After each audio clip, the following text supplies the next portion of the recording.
When Roman Reigns pinned Cody Rhodes to end WrestleMania 39 on top, all eyes immediately shifted to WrestleMania 40 in Philadelphia. Fans thought that if not in LA, it had to be here. It had to end here, and it had to be Cody Rhodes who did it. Well, the lights have gone down, and he is in fact ready now. WrestleMania 40 is in the books, and Cody Rhodes is your new undisputed WWE Universal Champion. He's beaten the Tribal Chief, he's ended the over 1300 day reign of Roman, and he's finished the story. His story is complete, but for the WWE it seems like this was the beginning of a new chapter. Over this past weekend, the company, whether it was in press conferences, kickoffs, or commentary, made it evident that they were ushering in a new era. WrestleMania 40 kicked off with a brand new signature that gave off major Marvel vibes, and it seems like the ideology for the company has shifted. They're not telling these shitty flip-flop stories that make no sense anymore. The focus is to do what a TV show should do. Tell stories that make you think. Tell stories that are deeper than just a championship on the line. The opening had Triple H voicing it over, so it only made sense for him to be the first one out and tell the fans that things were now going to be different. So he came out, he did the whole "it's a new era, we're going to change the game, this is the biggest gate of all time."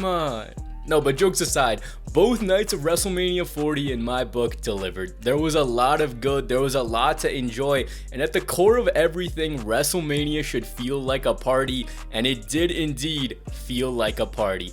If at the end of it all you had fun, that's all that matters. You should have the laughs, the crazy moments should be present, the excitement should be in the air, and you should be taken on an emotional journey, and that's exactly what we got. Of course I have my nitpicks, of course I have my annoyances, I have my theories of looking way too deep into some stuff, but at the core of it, I was entertained. The WWE did the Slammy Awards this past weekend, and the winner of Match of the Year was Charlotte and Rhea from WrestleMania 39, even though, let's be honest, the Gunther match was objectively Match of the Year.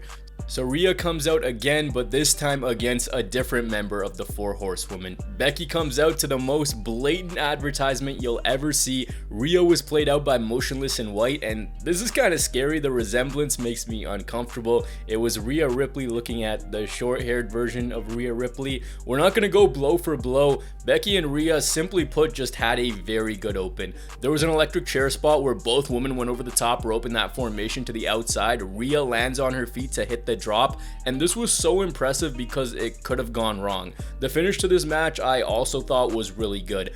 Becky was going for an avalanche manhandle slam. Rhea slipped out, hit a riptide onto the top turnbuckle, followed by a normal riptide to retain the women's world title. This was very smooth as an open. Was it a classic? No. Was it Charlotte and Rhea from last year? I don't think so. It was easily a step below. Maybe a few more minutes would have put it in that territory. However, it was good. What hasn't been good is Rhea's title reign. Let's call a spade a spade. Like, if I were to ask you to name me 5 memorable matches from this reign, you're gonna have a real tough time. That being said, Rhea is such a star right now, it's crazy. She's 27, and the trajectory she's on for the next decade is something that a lot of us had no idea would even be possible. Also, did I miss something? Why is everyone online all of a sudden trashing on Becky Lynch? That's something that I just don't understand. She's been a constant, she's put people over, she's delivered in her matches. I don't get what's going on with that narrative. Anyways, this open was a high point in the show, and the next match just continued to build on that high point. Ladder match for the Raw and SmackDown tag team titles. It was blatantly obvious that they were going to split the titles, but it was also blatantly obvious that this was going to be a car crash. Bodies hitting the floor, R-Truth hitting the butt a little bit too much. With 12 dudes in the match, it just made it more crazy. Gargano died, McDonough died, Kofi hit a crazy trust fall, air raid crash from the top of the ladder, Bate does an airplane spin while Balor was holding a ladder, double moonsaults from Dunn and Bate. At one point, R-Truth asks for the hot tag, not knowing that this is not a tag match. He comes in, hits John Cena's comeback, and the crowd ate this up. There were so many spots, and this filled that high that it was there to fill. Austin Theory and Grayson Waller won the SmackDown Tag Team Championships, and for the Raw side, it was Awesome Truth. I saw people were pissed with Awesome Truth. It lends itself to what I talked about earlier. WrestleMania needs to have that party vibe. The nonsense that team brings is what works for the live crowd. R-Truth getting his first WrestleMania win this late into his career is a feel-good moment and a pure WrestleMania moment. I like that they split the titles because the roster has gotten so good that it needed to happen. Now what I want is a redesign. Every title has gotten a makeover, but the penny titles just aren't doing it. If you're of the camp that Gargano and Ciampa should have won SummerSlam this year is in Cleveland, I actually feel like we might get a hot build-up to a tag match because Triple H has done it before with these two. The tag match between Rey and Andrade against Dominic and Santos was fun. The most memorable part was Joaquin's insane slingshot. It was all hell breaking loose, but it wasn't anything that you're gonna actively rewatch. It served its purpose for what it was. Now let's get into the biggest clusterfuck of the weekend. Brother versus brother. One word, ass. This stunk. There's no walk around it. Straight up, this was not good. I rewatched it. I tried to like it. I can't like it. Also, look, I love Wheezy. I loved him growing up. But what was that? I wish I could say that's the worst performance I've seen in a while, but let's not forget it wasn't too long ago when this company had Hardy come out at the Royal Rumble and jump around like he had his dick chopped off. That performance was an indication of things to come in the actual match between Jay and Jimmy, and they just didn't hit, and it all comes down to the simple fact that there's zero authenticity to this rivalry. They talked about how they wanted this match in interviews before, and it felt like they were doing the match just to say that it happened. All they did was spam super kicks. By my count, they hit 17, and this was not enjoyable. That now on the record, the promo package for this was elite. It was so well done. The story of their brotherhood was told perfectly, and it lended itself to the storytelling during the match where Jay had compassion for Jimmy after seeing just how much punishment his brother could take. Jay fell for the trap, but Jimmy still couldn't get the win. When the bell rang, Jay won the match and it abruptly ended. This needed more time, this needed a better structure overall, and maybe it could have been helped by a stipulation. They made this a game of Philly kickball and kind of exposed the fact that they didn't really have the versatility to put on a great match. However, I will say that of the two nights we got, this was the only thing that was outright bad. I wasn't expecting Brett versus Owen, I wasn't expecting a classic, but I was expecting something actually good. The women's tag match was solely there to get Bianca and Asuka, Jade, Naomi, all those other women onto the card. The goal here was to showcase Jade Cargill. I mean, you had so much hype after her signing, so you kinda have to show that this woman is worth it. They made it apparent that Jade is one of their future pillars.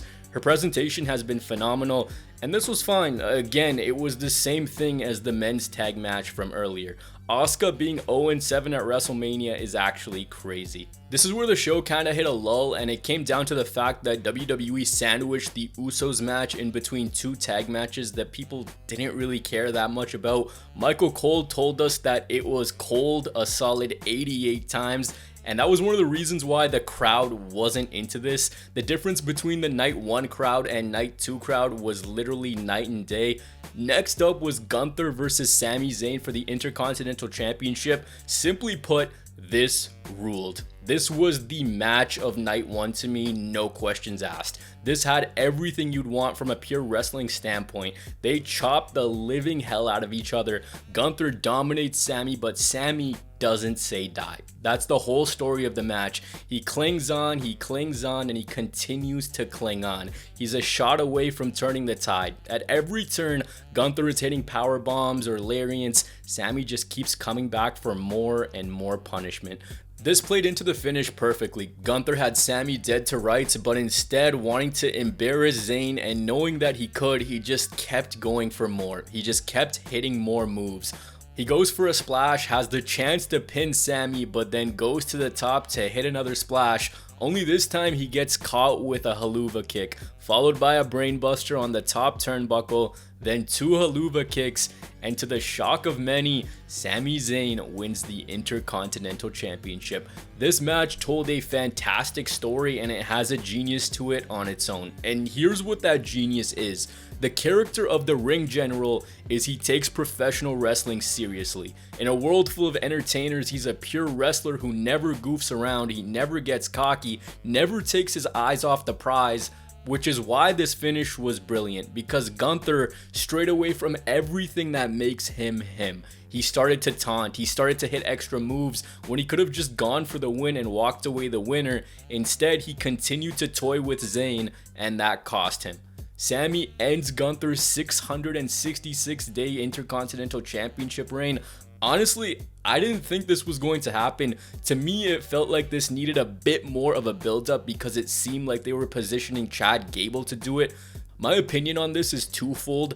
One, what a wholesome moment. Sami is one of the realest wrestlers out there and he deserves this. On the other side, ending what is the greatest Intercontinental Championship reign should have felt like more of a spectacle, if that makes sense.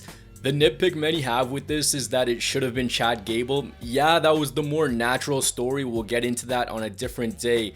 But as for this was just so wholesome. The match was a pure hit.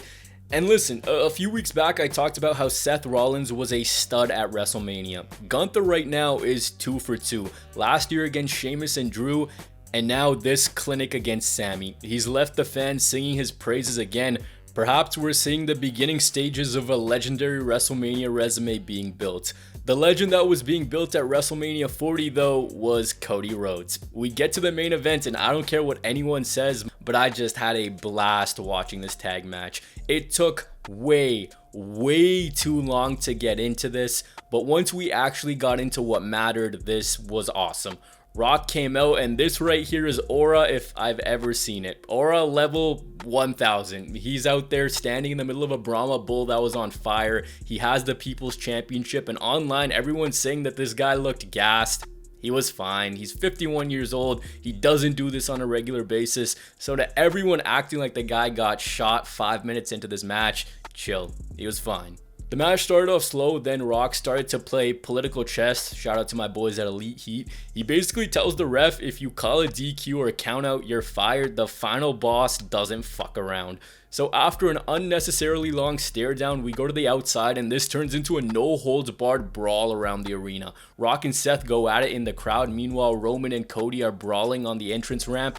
And eventually things start to pick up. At one point, Cody goes for a Cody cutter where Seth tags in and hits a splash onto Roman. Then later, Rhodes' team hits double super kicks followed by a stomp, then a crossroads, and Roman survives because The Rock pulls the ref out. Roman later in the match goes to hit Cody with a spear, but instead spears Rock, so there's some storytelling there. Seth Rollins pushes Cody out of the way, which gives him that entire bit that also lends into night 2, because as you guys remembered, Seth said that he was going to be Cody's shield. There was a part in the match where Rock goes for a people's elbow and Cody turns this into a Cody cutter. Pun intended, this was packed with so much adrenaline. Double pedigrees, nothing. Cody then hits a rock bottom on The Rock from one announce table onto the other. Roman spears Seth through the barricade, and it is pure madness. Then we get to the part of the match that I love. Just when you think Cody's got it in hand, he doesn't. He goes for a third crossroads on Roman, and we get a call back to WrestleMania 39. In the closing moments of that match, he was about to hit a third crossroads, but ended up on the right side of the ring only for it to cost him. Last year, it was Solo with a spike. This year, it was Rock with a weight belt, and that's where the match changed. Roman hit a spear, Rock came in, people's elbow, rock bottom, that's it. Second longest match in WrestleMania history. This needed to be 25, maybe 30 minutes. You could have easily shaved off 15 minutes, but as a main event, once we got to what we needed to get to, this hit. I like the fact that night 1 had stakes leading into night 2. To end the show, the Samoans celebrated and there sat Cody Rhodes in the middle of the ring having flashbacks to last year. Cody getting pinned here to me made sense because you had to make it an upwards climb for the next night. Night 1 for me felt fun, and you know how I could tell it was fun is because before I knew it, it was over. It didn't drag on, there wasn't anything offensively bad on the show aside from the brother versus brother match. The clear highlights were the main event, the Intercontinental Championship match, the ladder match, and the women's title match. Night 1 was not perfect by any means, and that comes down to the structure. However, Night 2 was as close to a perfect Mania as I've seen. As a standalone WrestleMania from start to finish, everything on Night 2 was perfect. Everything led us to this night. Online riots, pivots, nightmares, final bosses, but we began with psychopaths and visionaries. Seth Rollins versus Drew McIntyre, World Heavyweight Championship.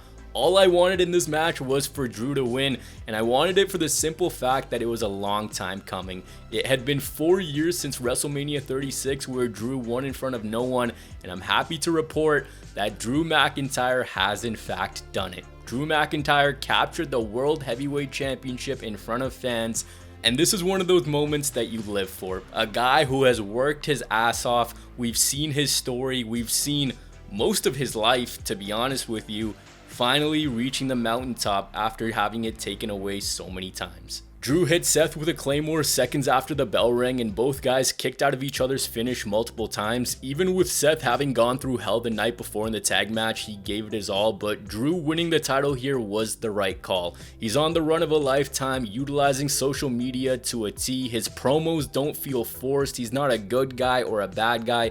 He's got reasoning as to why he's doing what he's doing. But above all else, one thing that he continues to do is troll CM Punk. The way the company has built up the Punk and McIntyre incoming rivalry is a stroke of genius. After the adrenaline rush of this match, who did Drew go to? Of course, he went to CM Punk, and that's what cost him. The moment Seth was leaving after losing the title, he simply told Drew, "You fucking deserve it, man." But like I said, Drew didn't just take this moment and run with it, he had to shove it in Punk's face. In the whole build, Drew has been telling Seth to focus on him and not the bloodline. Drew was focused on Seth, but his obsession with CM Punk ended up being his downfall. For months, Drew was the voice of reason, but his own obsession cost him the title. It cost him a moment that he had been working years to re-achieve. Punk laid out McIntyre when he just couldn't take any more. In came Damian Priest to cash in the Money in the Bank and win the World Heavyweight Championship. You gotta think Clash at the Castle in Scotland is Drew's true moment with the pyro and all the bells and whistles. Then it's Punk and Drew at SummerSlam. The crowd was electric for this. This cash-in was a huge moment. To me, WWE hasn't done anything, and I mean anything, to make me care about Damian Priest. Balls in their court now, don't goof it up. As for Drew and Punk, when we step back, we take a look at why this happened. This makes a lot of sense. The Pride in the Final Testament was the showcase that it needed to be. Snoop Dogg on commentary had me dying by giving his best analysis on the randomest moves. It was fine for what it was. Bubba Ray Dudley as the ref. It was in Philly, so of course they're going to do a weapons-based match. This came after we were just processing the crazy and insane start to this show. LA Knight and AJ Styles was really competitive. Why I really like this match is they didn't start off with a headlock. These two have been trying to kill each other in the build. There is nothing worse than when two guys want to kill each other and they start off with a headlock. TNA ran wild and LA Knight continued to prove the can't wrestle allegations false in a very competitive match. Seriously, from a match standpoint, every match on this night was a hit. What also helped this was the crowd was crazy on this night. They did a complete 180 and a lot of that had to do with the weather. The US Championship match was also a ton of fun. This lended itself to the party atmosphere that I've mentioned a few times. When KO was entering, one bit of the production that I really liked was Sammy was there to hype him up just like KO was the previous night. This was a mix of awesome wrestling and pure shenanigans. All three of Owens, Orton, and Paul worked wonderfully together. The praise I want to give to this match is all three men stayed in for basically the whole time and worked together to craft this match. It wasn't one of these things where two guys work in the ring while the other guy's on the outside resting, then that guy comes in while someone else rests. All three guys stayed in the ring. Of course, guys had respites here and there, but they just worked together perfectly. Later in the match, the Prime bottle reveals itself to be I Show Meat, who then gets RKO'd onto the announce table. When the chaos dies down, Logan Paul keeps the championship. I think we all know he's not losing that before SummerSlam. The co-main event was Bayley versus Io Sky, and this was actually a perfect match. They knew each other so well after being together for so long, as well as Bayley selling her knee. That was a nice touch since it was her coming back from that knee injury that led to the formation of Damage Control in the first place. Shirai sprung out of the Rose Plant attempt from Bayley. That was followed by a back suplex, followed by a big elbow, then a Rose Plant to give Bayley a 1-2-3. Bayley won a perfectly paced match, and again, you got a huge babyface win. There's not much for me to critique from night 2. It was just a good night of wrestling. What was in night 2's favor was each match felt different or had some variation of a previous match. You had the finisher fest at the start, then you had the weapons match with the 3-on-3, then you had the traditional match with AJ and Knight, then the shenanigans filled triple threat match. The women's match was another classic wrestling match with good psychology between the two women who knew each other's playbook inside and out. But I know what you guys are here for. With everything behind us, one question remained. Would the story be finished? It was time for Roman versus Cody. Bloodline rules, and we expected this thing to be the most overbooked thing ever, and it was everything and more. I'm putting this on record right now. You guys need to go back and watch that Roman Reigns and Cody Rhodes promo package because that thing was brilliant. I actually think they produced one of my favorite promo packages in a long while. Eyes Closed by Imagine Dragons, and they show where Cody's been and how he made the journey back to WWE. How Roman was the mountain that he just couldn't climb, and it also showed us the road to Mania. Genuinely, this was outstanding production. Both guys had insane entrances. The big time energy was chart breaking. Roman came out like a final mafia boss, whereas Cody came in looking like $1 million. My words do not do justice to any of this. They started off by putting on a wrestling clinic, and the story of the match was what I talked about in the night 1 portion of this video. Cody hitting that third crossroads. They brawled to the outside, used some weapons here and there, and they just went move for move, and there were so many close falls in what I consider the wrestling portion of this match.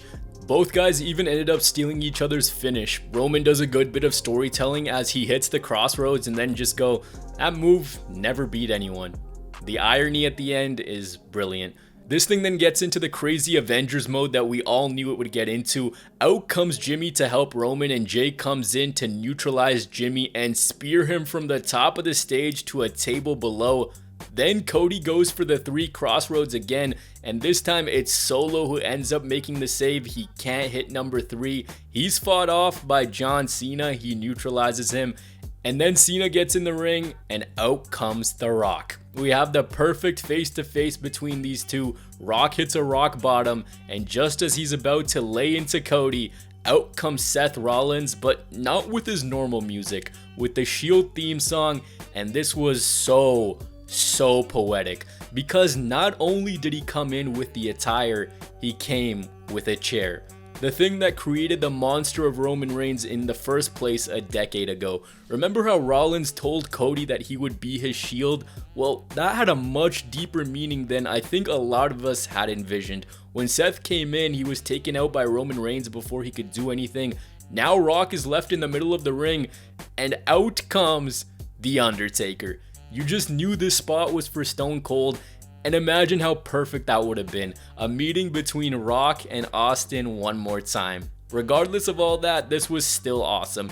He chokeslams Rock and he leaves. So the Cody Vengers have come together, and this ending was so perfect. Roman is left with a choice. On one side is Cody Rhodes. On the other side is Seth Rollins. In his hand is a steel chair, the device that tortured him for years. The device that brought him trauma that he just could not recover from. A swing to Cody could keep his ironclad grip on the championship he loves more than anything, and with that, his spot of being the top guy. But instead, he swings the chair towards Rollins, unable to live that June day down. Wounds of Seth's betrayal still haunt him 10 years later, and that's the lure of this whole thing. It all made sense for us dummies who have been watching for so long.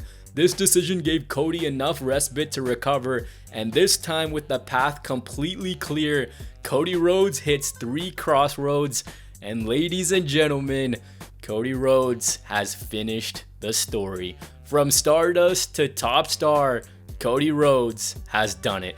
In the most overbooked, crazy, heart-pounding, exhilarating WrestleMania main events I have ever witnessed, it was all worth it. This was a pure movie. This was perfect. As a wrestling fan, this is what you live for.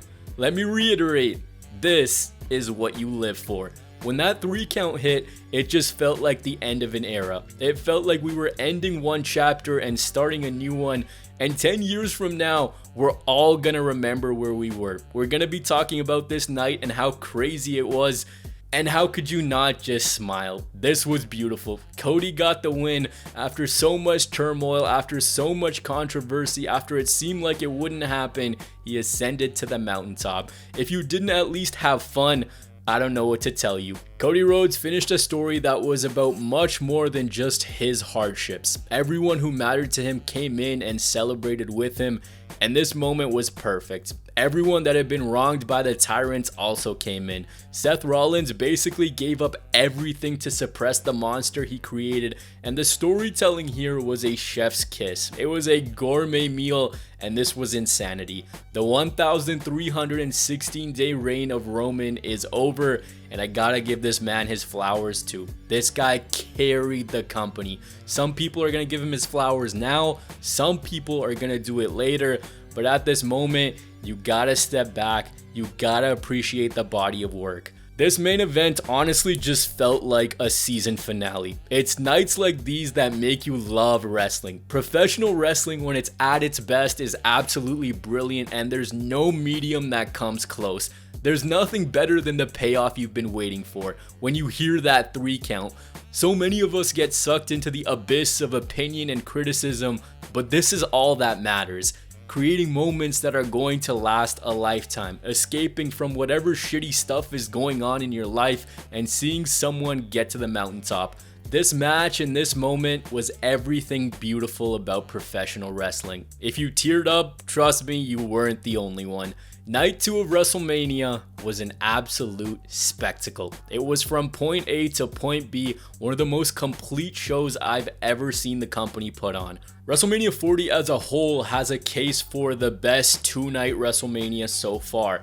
And man, the WWE is really hot right now. What a WrestleMania. This was everything you live for. Babyface triumphs, craziness, in-ring classics, generations meeting, car crashes, the larger than life feel. We saw so much in these 2 nights. And when you step back, you take this carny business for what it is, there's nothing better. There's nothing that makes the hair on the back of your neck stand up. There's nothing that gives you the same adrenaline rush. There is just simply nothing better.